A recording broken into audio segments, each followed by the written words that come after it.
చాలా రోజుల తర్వాత అయితే ఇంట్లో అయితే న్యూడిల్స్ అయితే చేసుకున్నాను. అయితే ఇది ఎప్పుడు చేసినట్టు అయితే చేయలేదు. కొంచెం కొత్తగా చేశాను. టేస్ట్ అయితే చాలా బాగుంది. దెబ్బకి నా రొంప అంతా ఎగిరిపోయిందండి. యాక్చువల్లీ నాకు ఆ రోజంతా రొంపగా ఉంది. ఎందుకో తెలీదు. తుమ్ములైతే ఇంకా అదే పనిగా వస్తూ ఉన్నాయి. ఇది తిన్నాకైతే రొంప అయితే తగ్గిపోయింది. ఇంకా నేను ఎలా చేసుకున్నది మీకు కూడా చెప్తాను. మీరు కూడా వినేయండి.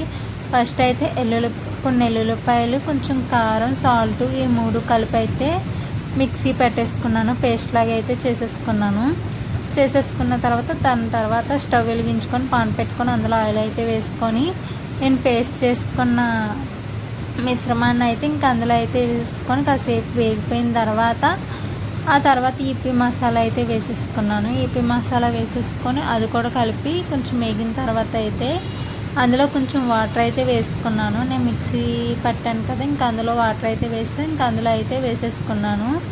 అది కొంచెం దగ్గరగా ఉడికిన తర్వాత అయితే మనం న్యూడిల్స్ అయితే ఉడకబెట్టుకొని పక్కన అయితే పెట్టుకోవాలి. ఇలా దగ్గరికి అయిపోయిన తర్వాత ఆ ఉడకబెట్టిన న్యూడిల్స్ని ఇందులో అయితే వేసేసుకొని కలిపేసుకోవాలి. టేస్ట్ అయితే చాలా బాగుందండి.